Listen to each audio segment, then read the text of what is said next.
why people believe what they believe and think how they think and behave the way they behave. It all starts with a foundational pillar called the Remind Method. This part of me that wanted to help people evolve and grow was always there, and I see that now. It's educating people on what is your nervous system, what's the difference between your brain and your mind, because most people don't even realise they're not the same thing. It's quite an interesting concept. What would you say is the difference between the brain and the mind? Can I show you? Yeah. Close your eyes. Mm-hmm.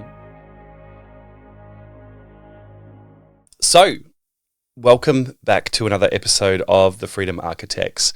Today we are in the chair with Dr. Ashley Morland of Remind Institute. Very excited to have a conversation. We've known each other for a little while now. Yeah. And again, the wonders of networking and meeting new people is you introduced me to my mortgage broker and it kind of went from talking about business to talking about renovations. But we're obviously here to talk about Remind Institute and the fabulous work that you're doing and all that sort of thing. Before we dive into what you're building, I'd love to talk a little bit about your life before business. What were you doing before Remind? I was a university lecturer for 12 years. So I was an academic. I did 10 years of study, including a PhD in neuroplasticity. And then I went on to study a whole heap of therapeutic modalities in everything from conscious and unconscious mind, soul-based therapies, a whole heap of different things.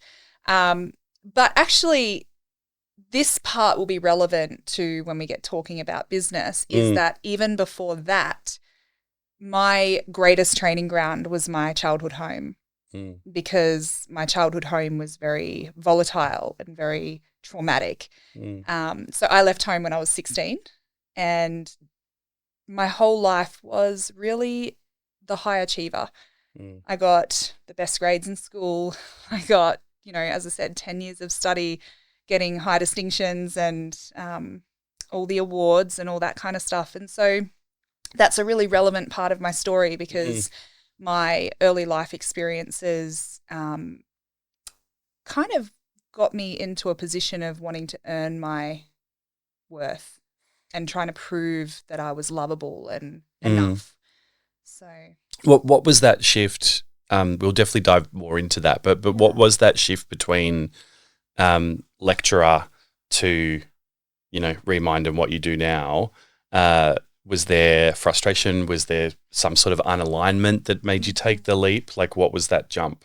Yeah, so it's an interesting one.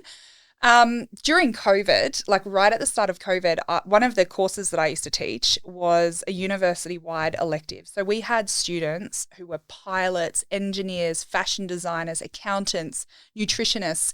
We had people from such diverse areas of study, and they would all do this, well, not all, but they were doing this elective in mind-body wellness. And early in COVID, I had students submitting assignments and they were writing in their assignment that they were going to kill themselves. Wow. And I had been a customer of the mental health system for 20 years. And so I had a whole top drawer full of diagnoses. I had all the medications I've tried. I've done all these things, and yet I still was just surviving life. I was getting by every day. That really woke something up in me, because in my capacity as a lecturer, I could educate these people, but I couldn't help them. Like my capacity to be able to make a difference was so limited.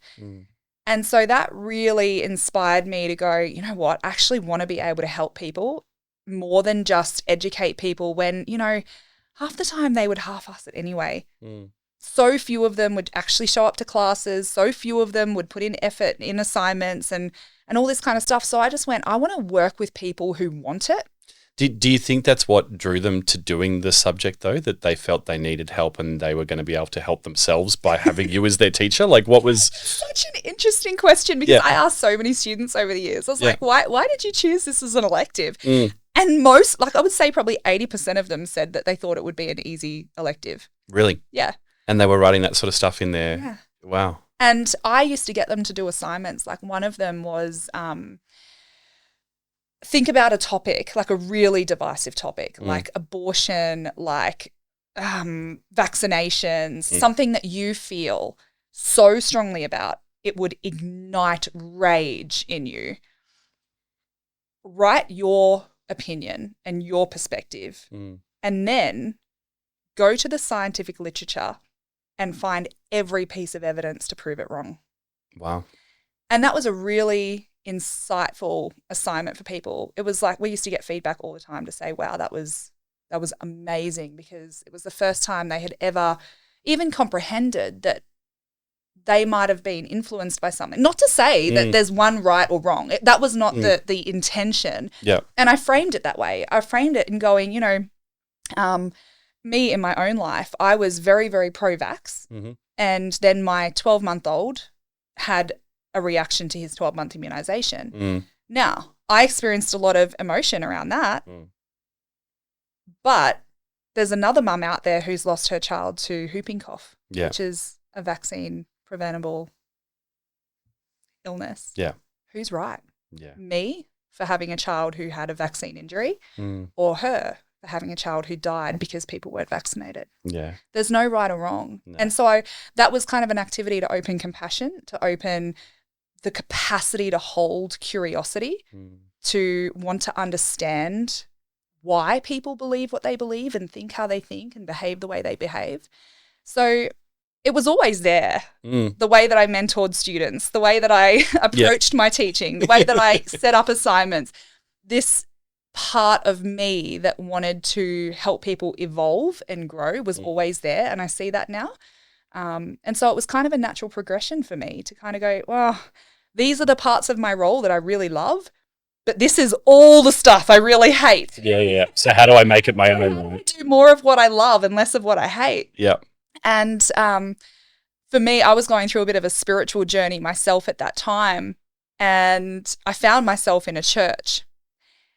I didn't even go to churches for weddings or funerals, so that was a pretty significant thing. And at this time, I was kind of bargaining with myself, like, I'll start the business, but what I'll do is I will just take all my annual leave, I will take all my long service leave, I will take all my leave, and then if it doesn't work, at least I've got a job to go back to. Yeah, right. So leveraging. I was literally bargaining with with myself, going, I was giving myself an out, like, in case it doesn't work. And how did that work for you? Well, this one day, I'm not even joking, I was deep in this bargaining, and I was sitting in this church, and the guy who was preaching said, there is someone in this room who is not seeing signs and wonders in their life because they refuse to let go of their plan B. And I was like, I just sunk in the chair and I was like, and I'm not even joking, 2 days later I was made redundant. It's interesting though, isn't it? Because even going back to the activity that you spoke about that you would get your uni students to do, it's all about the beliefs that we create for ourselves. Yeah. And you were able to do that for them, and then you've even discovered it yourself. And the amount I talk about beliefs with the people on the podcast and our the people that we mentor, it really is all about mindset, is what sets you up. So was that the moment that you kind of switched from, this is what I'm doing now and this is who I'm going to become? Like, that was the catalyst? Yeah. It was literally like I had dug my heels in, I had bargained, I had gone, but 6-figure salary, 17.5% super. I studied for 10 years to have this career. This is my identity. This is who I am. This is what I do. To going, no, it's not anymore. Yeah. And was the focus building a business that served your life straight away, or was it just wanting to create change, or what was that movement? Initially, and this I often say to people I mentor, that you think you get into business because you want to grow a business, but actually you've got to reconcile with the fact that you're choosing business at a soul level because it's here to grow you. Yeah. And one of the things for me was looking at my own journey. I started, business was just the vehicle to do the thing that I felt like I had to do, which was help people. But actually the dysfunction of my own trauma was that I wanted to rescue people. And the way that I could rescue the version of me who hadn't been rescued was to rescue others. And so really dysfunctional in the sense that early on as a coach, as a practitioner, as a therapist, I wanted to help people, but I was personally attached to the outcome. Because if they didn't turn their life around, then they were mirroring to me my pain. Whereas if they did, then I felt like I had achieved. Right? Yeah, interesting. And so it was absolutely not about building a business of freedom or legacy or impact or anything like that. It was purely about me playing out my own dysfunctions and my own trauma background, thinking that if I rescued people, then I would be okay. You could help yourself. I could help myself. Yeah. And so then it was this journey over time of walking the talk in wanting to understand my own identity and who I was as not just a therapist and a practitioner, but as a business owner. And then the next step up from there was, who am I as a CEO? And I did an activity with myself once where I jumped on Seek and I looked up CEO position descriptions. And with the help of ChatGPT, I wrote the CEO position description for Remind Institute. And then I looked at it and I asked myself, would I hire me as the CEO of this company? And it was a clear no. And so again, that was the next evolution of going, who do I need to be for the business? And I think that's something that is often missed. So for me, it's all about identity and evolution. So I talk about versions of self. And for example, even in a relationship, you might go, well, this is the relationship that we want to have, but we also have to recognize that the relationship that we've got is the product of who we are, of our current identity. And so if we want a different relationship, who do we need to be in order to have that? And so I look at that, the business that I wanted to build required for me to realize I had the business that was working for me, whereas I had to flip that and go, what is the business that I want to have and who do I need to be in order to create it? Yeah, amazing. And so talk us through a little bit about Remind, because you've got an amazing framework that I find every time you talk about it or I see it on socials, it makes it so clear. And I think that's one of the things that we always try to talk to entrepreneurs about, you know, whatever you're in, whether it's a product, a course, coaching, consulting, therapy, it's about simplifying the journey for people. What are you building for the people that you're working with? Tell us a bit more about that. Remind Institute actually kind of came about because I had a personal crisis in my own life, but everything that I was building at that time required me to show up. I loved it, don't get me wrong. I had so much passion, so much joy for what I was doing. But then when it required me to live deliver and I was scheduled constantly, and I had a personal crisis in my own life that was probably one of the hardest I'd ever been through. And I realized that I had no option but to show up. The option to grieve wasn't there. The option to take space wasn't there. I was hardly sleeping. I was surviving because of what my personal life had thrown my way. And so Remind Institute eventually kind of came from this realization that even though I loved what I was doing, it actually wasn't sustainable the way I was doing it. And so the other thing that I observed is that initially I was helping people with freedom from emotional turmoil, right? So I used to see a lot of anxiety, depression, addiction, ADHD, burnout, these kinds of things, a lot of mental health stuff. But in all, this is going to sound bad, but it's not intended to. I actually got really bored because give me 100 people with anxiety, their nervous system is doing the exact same thing. And so I was finding myself repeating again and again and again and again and again the same things. And so I kind of just realized that I have a really unique approach. I have a really unique understanding of the nervous system and what drives us emotionally, relationally, behaviorally. And so I packaged up the IP in really, really niche areas. So if someone is specifically struggling with panic or anxiety, this is exactly what's happening in their nervous system and this is exactly what they need. And so I created a very specialized program specifically for that. And I just repeated the same thing. I kind of went, well, if someone came to me and they were experiencing depression, what's happening in their nervous system? And then what do they need? And I packaged that up. And then I went, if someone's got ADHD, what's happening in their nervous system? What do they need? And I packaged that up. And so I just did that across all of the key things that I was seeing again and again and again. So we've got perfectionism and control. We've got addiction. We've got burnout. We've got emotional dysregulation. We've got all these different things. And it all starts with a foundational pillar called the Remind method. And that's really educating people. It's essentially just psychoeducation. It's educating people on what is your nervous system, what's the difference between your brain and your mind, because most people don't even realize they're not the same thing. They use those terms interchangeably, but to understand that they're different, but how they interrelate is so critical in moving forward. What would you say? Because I mean, it's quite an interesting concept. What would you say is the difference between the brain and the mind? Can I show you? Yeah. Close your eyes. Take a deep breath in. Allow your mind to go back to the last time you were really frustrated, really triggered, whether it's in business, relationship, local councils.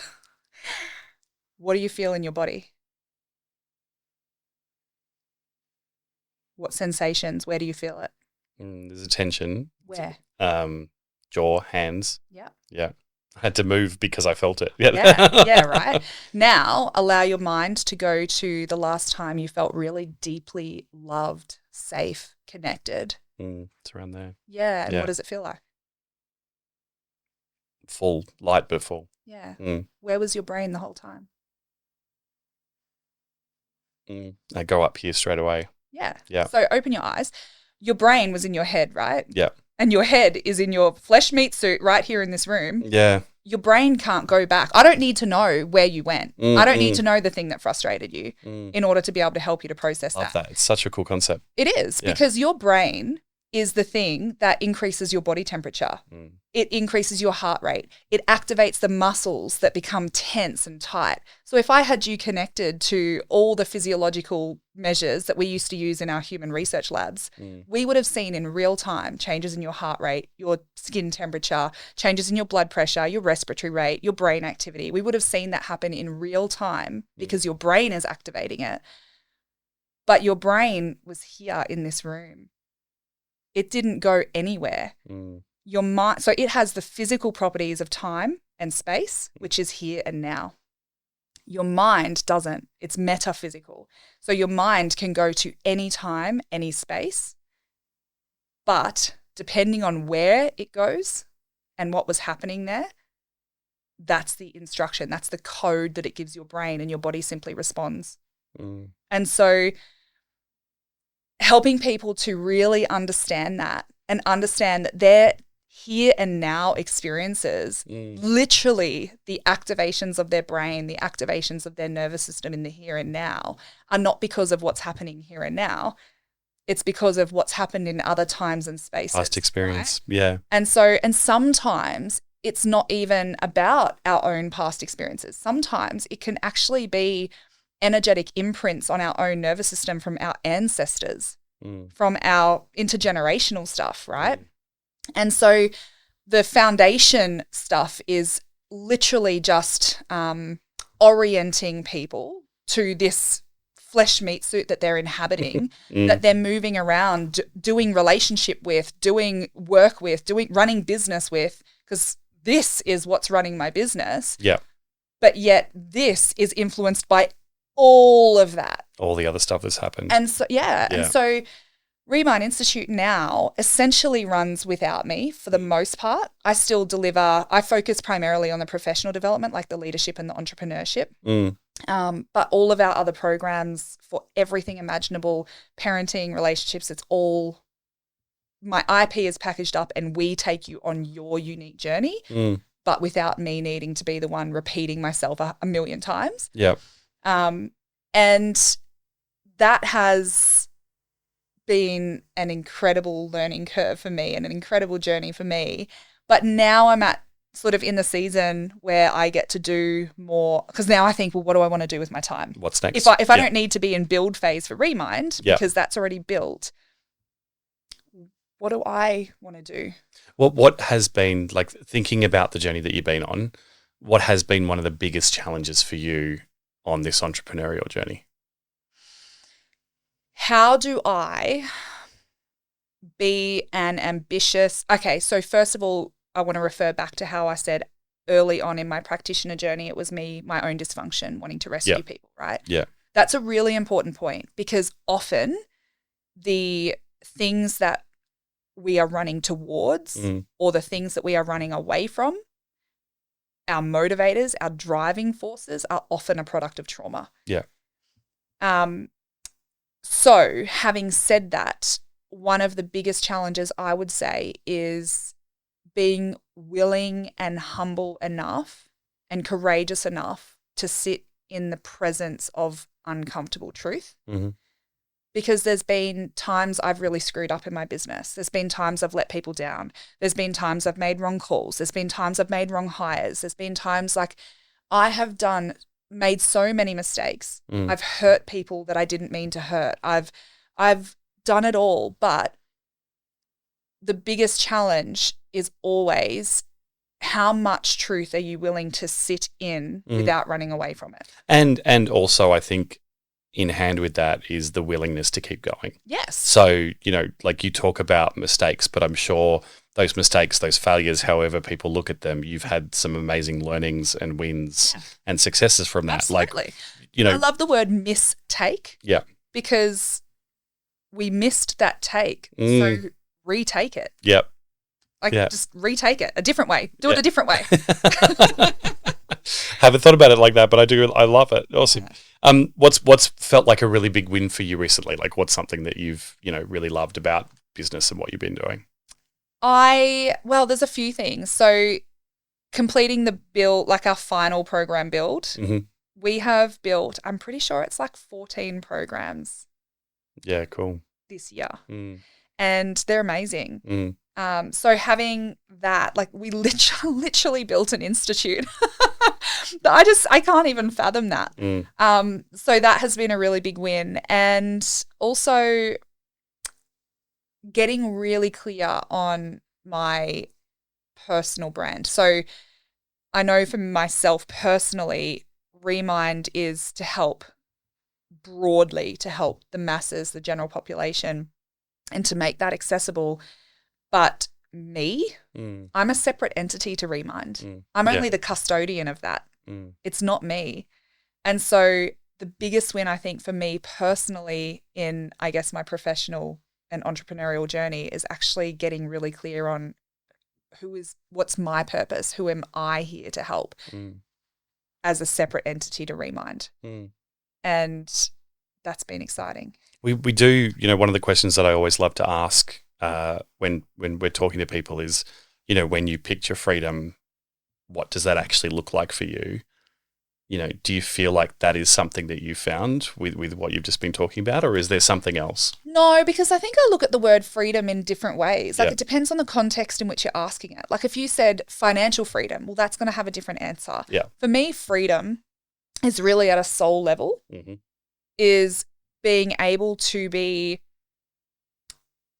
led by the fruits or experiencing the fruits of the Spirit. So peace, love, joy, patience, kindness, gentleness, self-control. If I have those things, I'm free. Yeah. If I have those things, I'm free. Yeah. And so that's why I sort of said before, we think we're growing a business, but our business is here to grow us. Because where in my business do I not have peace? Where in my business do I not have joy? This is the diagnostic process. What about my business do I not love? Who in my business? Which clients, And so it's about getting, for me, freedom is at a soul level. I think when I think about like egoic freedom, earthly freedom, flesh meat suit freedom, it's like I want to be able to go where I want to go, when I want to go there, and I want to have the funds like to not look at a price tag when I go into a shop. Like those things are freedom. But to me, they're really superficial freedom. It's not eternal freedom. Yeah, it's interesting. It's I totally agree with you. I always talk to the values, the beliefs, like the stuff that lights you up inside, and being able to do that as often as possible. And while it's interesting because I think a lot of people that we speak to, it's not about, like you've said, the material stuff. Like, not to say that if someone wants to buy a new car, they, feel bad about that. Like, obviously that's a goal and that's an outcome that's helped you get to where you want to be. But I think the true calm and the true understanding of what freedom is people when people really do tap into this. Yeah. Yeah. 100%. Yeah. No, even just, I mentioned financial freedom as an example, but think about this, right? Like, someone could have $10,000 in a bank account and not feel financially free. Someone else could have enough money to buy their next meal and feel peace, love, joy, patience, kindness, gentleness, self-control. And so who is financially free? The person with $1 billion or the person who feels that sense of freedom in their financial position that they're in? And that, like, it's just an interesting concept to me.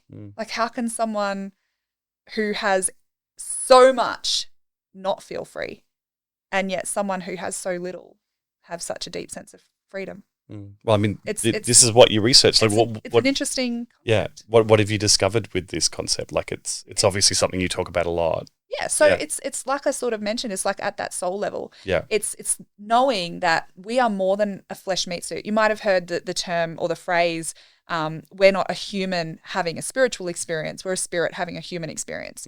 And so it's about that remembering for me.